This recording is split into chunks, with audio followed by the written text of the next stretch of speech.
kembalikan itu ke OPD terkait kita, inspektorat. Saya suruh mereka bahas, mereka saya tunjukkan.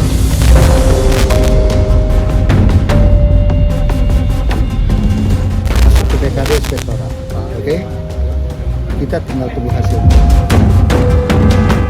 Perjanjiannya mereka kerjaan aman, ya kan? Kerjaan aman, tidak ada kendala lah. Oke, kami sudah masuk, ternyata kami hanya kerja 4 bulan. Pendidikan seharusnya menjadi pilar penting untuk semua aspek, baik pejabat, guru, hingga siswa yang masuk dalam ranah dinas pendidikan, khususnya Dinas Pendidikan Kepri. Namun, dinas yang seharusnya menjadi contoh dan tauladan bagi penerus bangsa dapat dirusak oleh oknum-oknum nakal. Gelombang penampakan carut-marut di Disdik Kepri pada tahun 2025 terlihat pada Agustus 2025, yakni dengan adanya surat sakti dari Kasubag Umpek yang menyatakan Kadisdik menjadi salah satu dari pegawai yang dianggap indisipliner dan terlambat masuk kerja.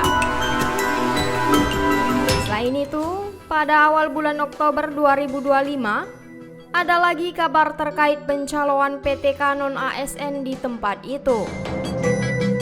Tak lama berselang, timbul lagi adanya dugaan cawe-cawe kepala BTIKP terhadap pekerjaan dengan meminta sejumlah uang serta kegiatan di salah satu hotel di Batam yang seharusnya dilakukan selama 3 hari namun dijalankan hanya 2 hari. Dinas Pendidikan Provinsi Kepulauan Riau selalu mencuri perhatian, mulai dari anggaran yang besar, pekerjaan proyek, penerimaan siswa baru tiap tahunnya, status para guru, hingga permasalahan lainnya yang muncul. Tahun 2025, masyarakat sempat dihebohkan dengan adanya surat pemanggilan pegawai Dinas Pendidikan yang dinyatakan indisipliner. Dalam surat tersebut, Kadis Pendidikan Kepri menjadi orang yang masuk dalam surat pemanggilan tersebut. Namun 2 hari setelah surat itu keluar, Kadisdik Kepri Andri Agung mengeluarkan surat tertanggal 6 Agustus 2025. Surat ini menjadi revisi dari surat sebelumnya yang diteken Kasubag Umum dan Kepegawaian Kiki Desika atas nama Sekretaris Disdik Kepri.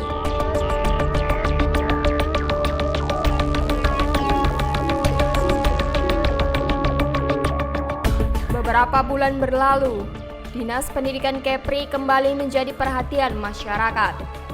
Kali ini, adanya dugaan pencalonan PT Kanon ASN yang dilakukan 3 orang tenaga P3K Disdik Kepri. Salah seorang korban yang melaporkan kepada tim ulasan mengaku bahwa dirinya menjadi korban penipuan. Namun mirisnya korban dari ketiga orang yang diduga sebagai calo itu bukan hanya 1 orang. Dari hasil wawancara tim reportase bersama salah seorang korban, ia mengaku dimintai uang sejumlah 15 juta rupiah untuk memasukkannya ke salah satu sekolah di Tanjung Pinang.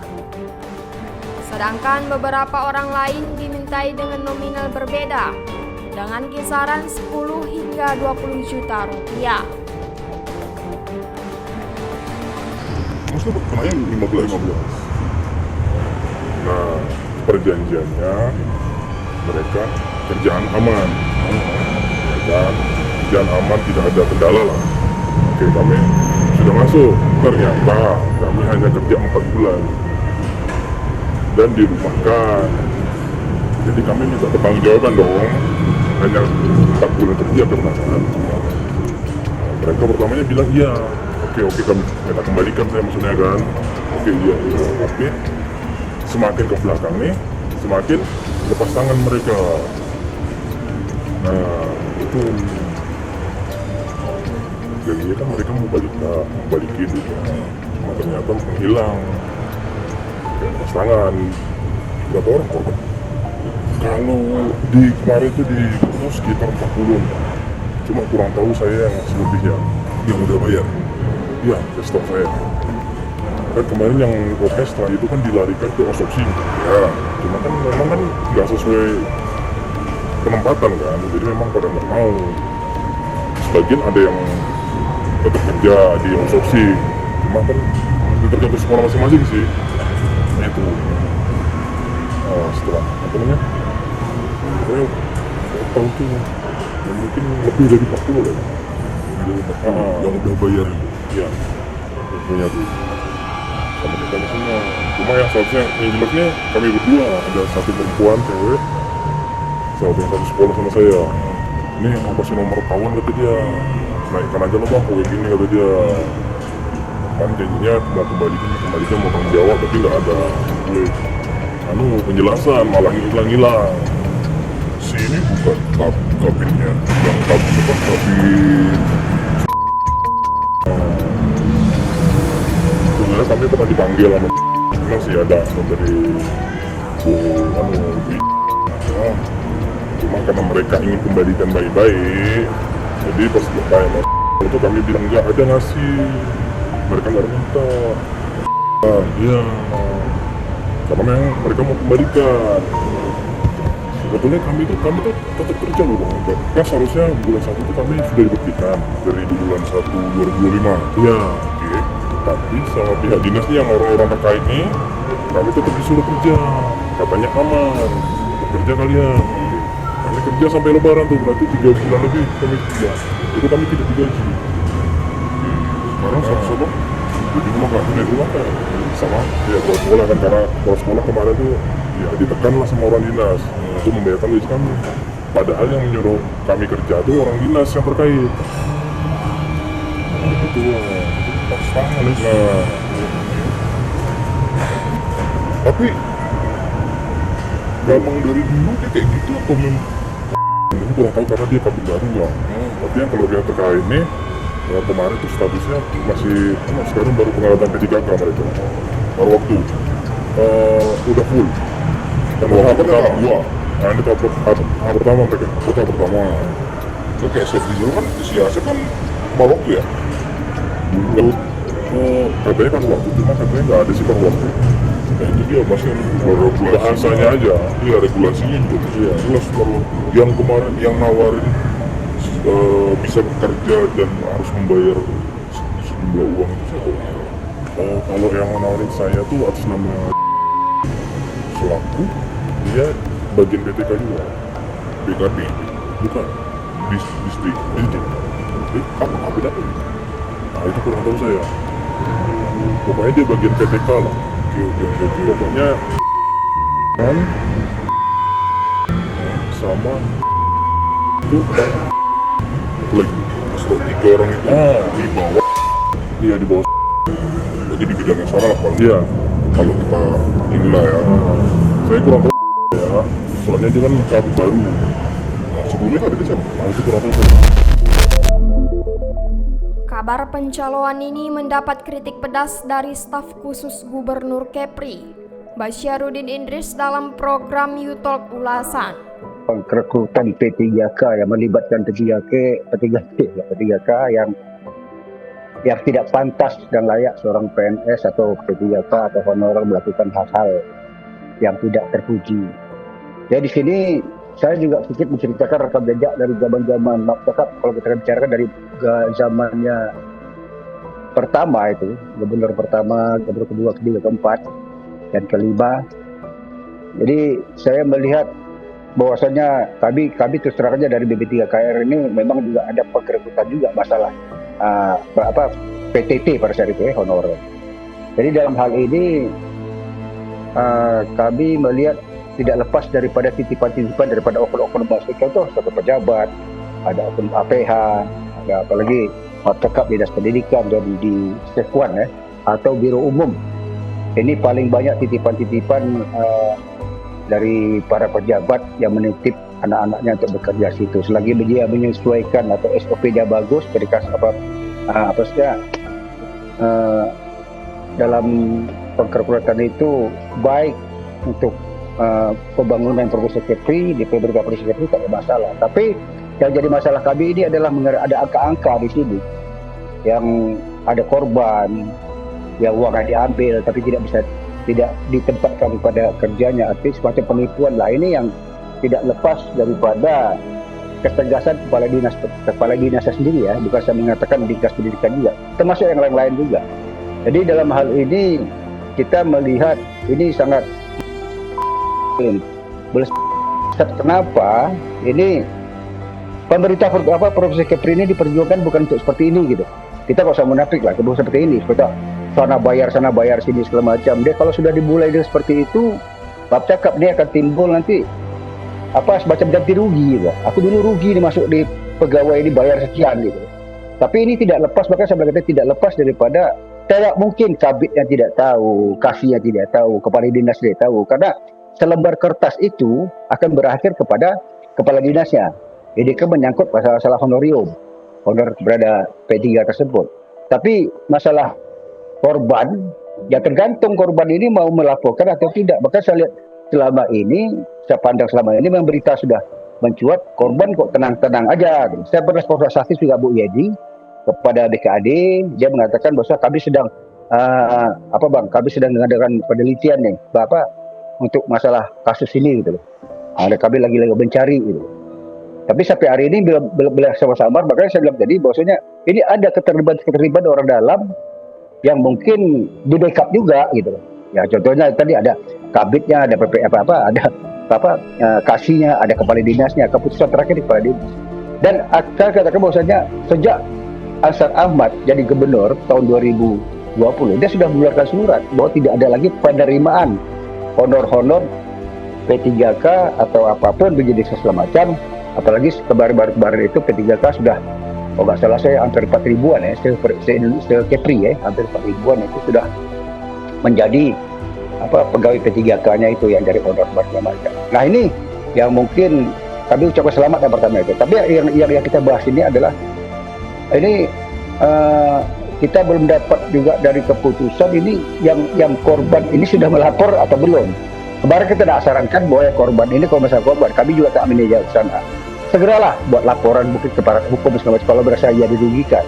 Ya jadi yang P3K yang menipu ini segala macam ini ada efek jerahnya gitu. Kalau tidak ya Bang cakap. Kalau maka saya katakan tadi, kalau masalah penitip ini para penitip karyawan atau PNS bukan PNS, P3K honor segala macam ini dari dulu sudah ada. Nah, cuman ini yang hari ini kejadiannya ada maharnya buat membayar itu 20 juta, 50 juta. Maka saya bilang ini tak bisa begitu. Kenapa? Kita juga Profesor Kepri ini dibentuk bukan untuk seperti ini gitu. Sedangkan Gubernur Kepulauan Riau, Ansar Ahmad sendiri sangat kesal karena adanya oknum yang coba-coba bermain di belakangnya sebagai calon PTK non-ASN Distrik Kepri. Gubernur Ansar langsung memerintahkan dinas terkait, baik BKD dan Inspektorat untuk menginvestigasi dan melaporkan hasilnya. Tentunya akan ditindak tegas sesuai dengan aturan.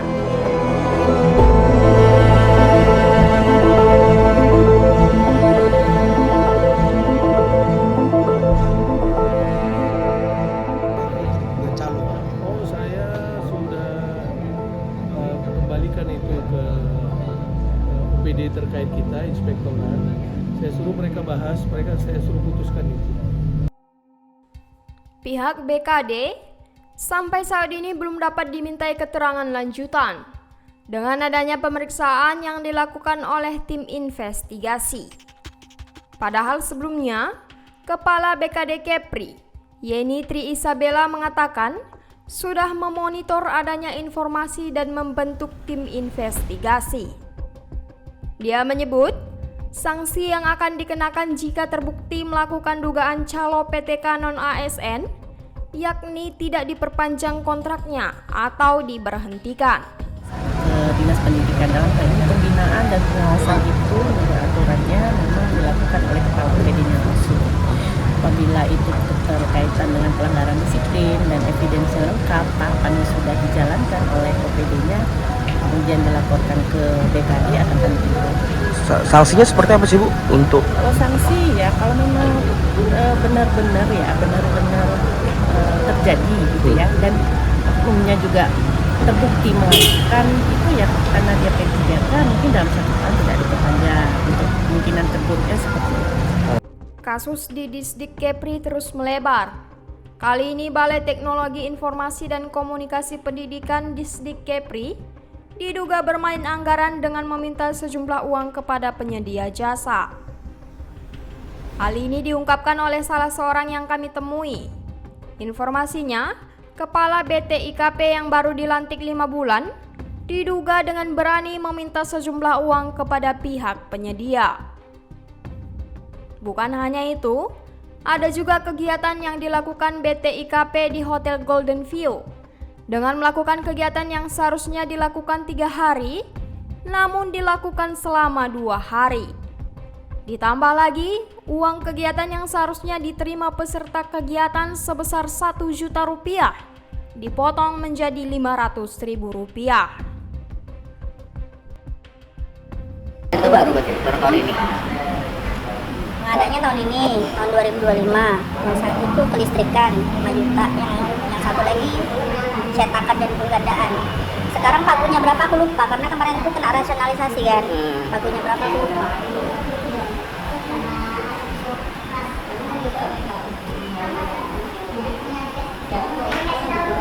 Tapi kepalanya tak berani pula minta langsung, harus ke anak buahnya yang disuruh dia. Aku pernah udah lama, aku bilang sama aku nggak perlu lah dia membantah, aku tak perlu konfrontir dia. Kau tahu lah.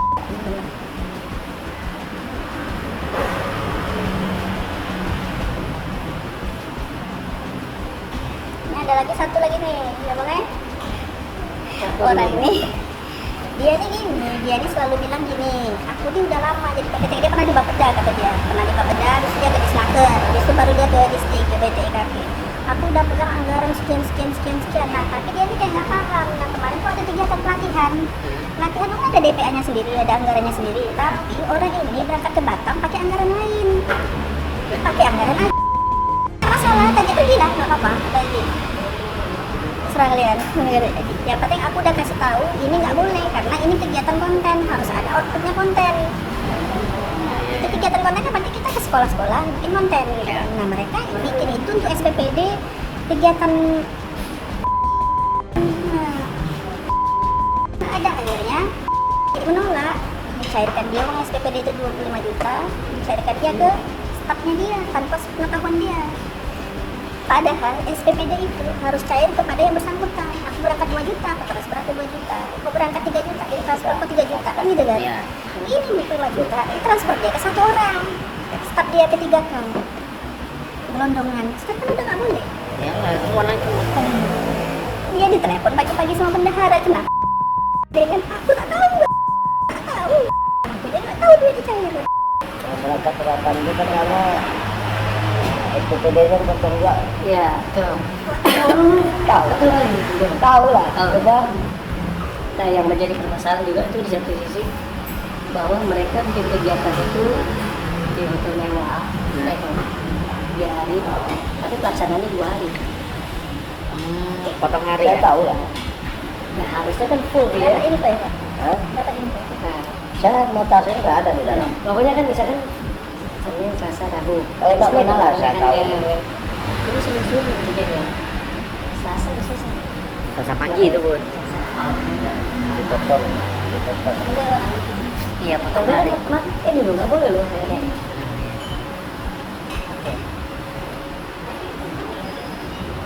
Karena banyak anggarannya juga banyak. Ini kalau aku malu. Kuntat ya. Bikin kepala gue pusing. Tapi yang kegiatan di hotel itu ratusan juta. Di sini, Batam. Golden View. Wih, Iya. Golden View. besar sih. Nah, kami dapat info. 3 Update. Itu update. Sampai sekarang mereka nggak berani kerjanya. Berani mereka nihilkan SPP karena apa? Yang 25 juta tadi kan nggak ada bukti transfernya. SPP ini siapa yang berangkat kok nggak ada bukti transfernya? Setuju. Kegiatan juga kegiatan regulator di luar itu yang 100 juta di 100 lebih. 100 juta lebih. Karena orang mengaku tahu nggak ada juta. Ratusan juta. Itu kembali untung si PPTK-nya sama mereka abalnya lah si yang Nah, PPTK-nya itu yang menggantikan yang sekarang kelihatan. sama nih karena bisa diajak Iya, main bos. sefrekuensi mereka. Saat tim reportase melakukan konfirmasi terkait beberapa kabar yang mencuat tentang Dinas Pendidikan Kepri, Kepala Dinas Pendidikan Kepri, Andi Agung, dengan santainya mengaku belum menerima laporan apapun dari Inspektorat dan BKD Kepri terkait 3 nama yang sudah diperiksa yang diduga sebagai calo PTK non-ASN di Distrik Kepri. Kemudian terkait kasus dugaan penyalahgunaan anggaran di BTIKP yang mencuat, juga ditanggapi santai olehnya. Kadis menyebut pergantian PPTK dan penggunaan anggaran tersebut sudah sesuai dengan aturan. Sedangkan pergantian PPTK merupakan hak prerogatif dari pejabat BTIKP karena menilai kinerja PPTK sebelumnya yang tak sesuai. Sementara, dari sisi Kepala BTIKP Sufrianti membantah semua tuduhan yang dilayangkan kepadanya. Dari tuduhan cawe-cawe, penyalahgunaan anggaran, hingga pergantian PPTK yang tidak sesuai prosedur. Sudah masuk ke BKD Inspektorat. Oke? Kita tinggal tunggu hasilnya. Oke? Kapan, Mbak? Tanya Inspektorat dan BKD. Tapi hasilnya ya dari laporan yang udah kita terima itu Belum ada sampai sekarang karena masih investigasi. Oke, yuk. Satu lagi Pak, banyak kemarin yang acara di Batam sampai berhari-hari itu gimana Pak? Itu atas izin Bapak? Apa yang mana? yang BTIKP, Pak. Yang Berhari-hari maksudnya apa nih? Di hotel Pak dia. Itu kan sudah dianggarkan. Di DPA-nya sudah ada. Kan edaran Kemendagri boleh kan? Sudah itu aja. Terkait masalah fee itu udahlah ular-ular dalam juga. Ngerti kan siapa yang terjadi kan gitu loh. Orang tidak bisa bekerja sekarang, kita udahlah tak ada cerita deh. Pak, rencana 500 orang yang bakal diberhentikan di dirumahkan itu nanti saya jawab itu ya. Oke. Karena itu memang kita serahkan ke dia. Oke. Berarti kalau untuk terkait yang PPATK itu Pak, yang diganti secara tiba-tiba kayak gimana Pak? Kalau orang tidak bisa bekerja, otomatis gitu. Tak ada cerita bagi kita Pak. Itu aja lah. Sekarang percepatan gitu. Oke? Makasih banyak. Sufrianti mengatakan, tidak ada permintaan sejumlah uang kepada penyedia jasa. Sedangkan nominal pengadaan pembuatan umbul-umbul dan lainnya hanya 19 juta rupiah. Tidak sebanyak pemberitaan yang menyebut hingga 20 juta lebih. Lebih lanjut ia menjelaskan, untuk kegiatan di Hotel Golden View dan tuduhan adanya pemotongan SPPD tidak benar adanya dan dirinya mempunyai bukti kegiatan tersebut telah dilakukan sesuai dengan aturan. Terkait berita yang beredar itu terkait pemberitaan yang cawe-cawe, dana saving dan pergantian PPTK, kalau saya melihat intinya dua itu. Nah, terkait itu sebenarnya saya klarifikasi, itu berita yang beredar itu adalah tidak benar. Untuk permintaan dana saving sebesar 3 juta seperti yang ditudingkan kepada saya, baik melalui PPTK maupun penyedia. Dan itu saya sudah klarifikasi langsung dan memanggil penyedia dan PPTK serta disaksikan langsung oleh beberapa staf saya di tanggal 28 Oktober jam 1 2025. Sebelum pemberitaan mencuat itu saya sudah memanggil, bukan saya manggil tetapi penyedianya yang datang langsung. Di sini di kantor inilah, di ruangan saya ini ada penyedianya, ada PPTK lama dan juga kepala seksi layanan dan 2 orang staf saya. Dan itu saya sudah mengklarifikasi bahwasannya tidak ada saya meminta dana saving 3 juta, baik itu melalui PPTK maupun dengan menelpon melalui penyedia juga nggak ada. Terus dan juga statement itu tidak ada bantahan dari yang PPTK tersebut gitu, nggak ada sama sekali bantahan. Saya punya saksinya beberapa staf saya gitu. Terkait adanya perubahan PPTK, bukan saya yang diberitakan karena tidak mau diajak kong kali kon, itu tidak benar. Terkait dengan perubahan PPTK itu berkaitan dengan kinerja pejabat yang bersangkutan. Itu aja. Terus kemudian ada berita lagi terkait untuk yang kegiatan di Batam. Nah, kegiatan di Batam itu memang dilakukan di Hotel Golden View selama 3 hari. Hari pertama itu dilakukan registrasi dan pembukaan dan juga langsung dengan materi. Hari kedua juga pemateri juga dari pagi sampai sore. Terus hari ketiganya kepulangan. Nah, itulah yang dapat saya sampaikan. Kurang lebih yang waktu di Batam itu kurang lebih 100. Kalau yang kegiatan awal itu yang yang dituduhkan ke ibu untuk cawe-cawe itu berapa nominal? Oh, itu kegiatan umbul-umbul, kegiatan perlengkapan kantor yang enggak cawe-cawe itu 19 juta 52.373. Saya melihat juga membaca ada yang bilang 20 juta, ada lagi bilang 25 juta. Ini saya catat umbul-umbul itu, ada umbul-umbul, ada roll banner, ada cetak map dinas. Itu jumlahnya 19.052.000. Berarti jumlah yang awalnya diinformasikan itu 25 juta berarti? Itu tidak benar. Bisa Bu, mungkin dirincikan biar jelas juga untuk pendanaan 19 juta itu dari pegawai anggaran kita itu apa aja Bu tadi? Itu terdiri dari umbul-umbul, spanduk, roll banner, terus terakhir cetak map dinas. Itu yang umbul-umbul dan banner itu digunakan untuk apa? Misalnya dalam kegiatan apa? Waktu saya umbul-umbul itu pada saat itu umbul-umbul BTKP itu sudah dicetak sama penyedia itu untuk HUT 17 Agustus pada saat itu, dan juga PPTK lama sudah mencetak waktu sebelum saya masuk itu mencetak spanduk terkait Hari Pendidikan Nasional bulan Mei. Nah, di situ saya terus ada juga spanduk untuk Hari HUT Kepri. Nah, ya itu kan sudah udah dipasang, udah dijalankan. Roll banner 2 minggu kemarin udah datang, itu roll banner terkait saya pasang visi misi dari BTIKP, terus medsos yang BTIKP. Ya itu.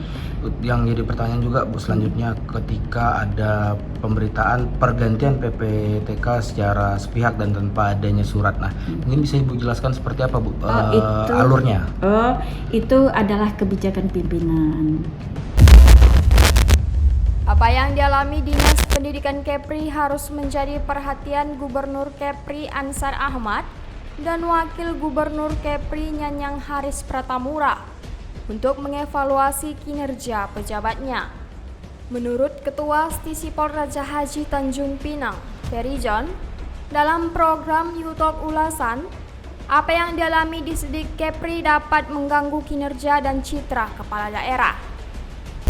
Ya pasti, saya rasa masyarakat ya kalau kita berharap kasus ini segera selesai seperti itu, artinya selesai melalui proses-proses yang benar lah, melalui mekanisme yang sebenar-benarnya, sehingga kita bisa mendapatkan kepastian dari kasus ini. Apakah ada memang pihak-pihak yang terlibat atau yang seperti yang dituduhkan itu jadi jelas ya.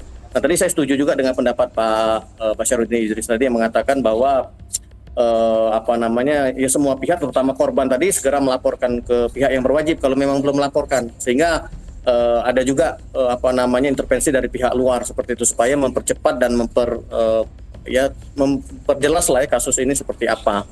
Nah, bagi masyarakat tentu tadi ketidakpercayaan ini kepada institusi-institusi pemerintah akan semakin besar ya, yang selama ini masyarakat sebenarnya sudah jenuh ya istilahnya mendengar pemberitaan terkait dengan penyelewengan atau penyalahgunaan kewenangan dari pejabat-pejabat yang ada di daerah. Nah, bagi pemerintah provinsi sendiri saya yakin Pak Gubernur ya selaku pimpinan tertinggi itu juga menginginkan kasus ini secepatnya selesai seperti itu. Kalau tidak ya ini akan merembet kemana-mana tadi sebagaimana disampaikan Pak Basarudin ya. Jadi terutama bagi internal Disdik itu sendiri ya, di mana Disdik ini mengelola sumber daya yang besar seperti itu ya, memiliki tanggung jawab yang besar terhadap penyelenggaraan pendidikan. Kita tidak mau pihak-pihak yang tidak terlibat dalam bekerja mereka sehari-hari itu merasa terganggu. Misalnya malas datang ke kantor karena banyak wartawan misalnya yang nungguin di kantor sehingga rapat-rapat menjadi terganggu, menjadi tidak kondusif ya, sehingga akhirnya secara umum kinerja Disdik menjadi terganggu seperti itu. Dan ujung-ujungnya kita juga masyarakat yang dirugikan seperti itu. Sementara itu, staf khusus Gubernur Kepri Basyarudin Idris dalam program Yutok Ulasan juga menyoroti hubungan antara kepala dinas dan bawahannya yang dinilai kurang harmonis. Ketegasan daripada seorang kepala dinas untuk membawa sebuah OPD.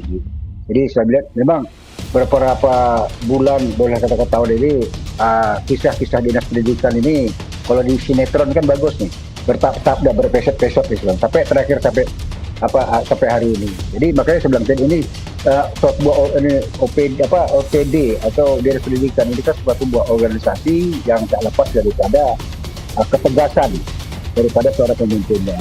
Jadi kalau pemimpinnya ya cakaplah lenggang-lenggok atau lembek tidak ketegasan ya anak buahnya mungkin liar gitu loh.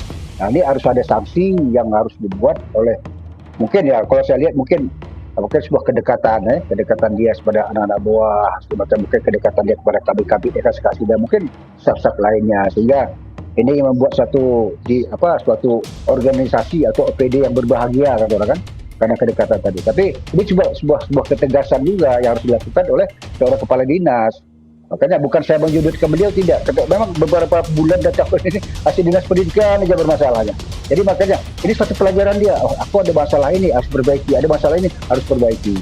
Ya kan itu yang saran saya kepada kepala dinas mungkin selalu berkomunikasi dengan bawah-bawahnya sehingga permasalahan apapun mungkin ada permasalahan yang bisa kita sampaikan ini menjadi liar, mungkin kabitnya atau kasihnya lagi liar. Ada lagi saya tengok di dalam itu ada seorang kasih bisa berintah kemana-mana. Ini kan luar biasa nih.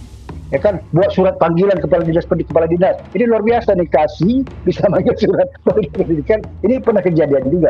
Nah artinya ini saya lihat tidak ada semacam harmonisasi di dinas itu sehingga ya waktu kabitnya kemana, kasihnya kemana, kepala dinasnya kemana. Nah ini yang akan menjadi contoh tadi masa seorang kasih masalah apa kemarin saya lupa tuh ada kasih ngirim surat kepala dinas masalah tambahan juga ini serap juga nih kasihnya ini SK dari presiden nanti dari gubernur bisa memanggil kepala dinas itu salah satu contoh itu ya itu aja sih itu.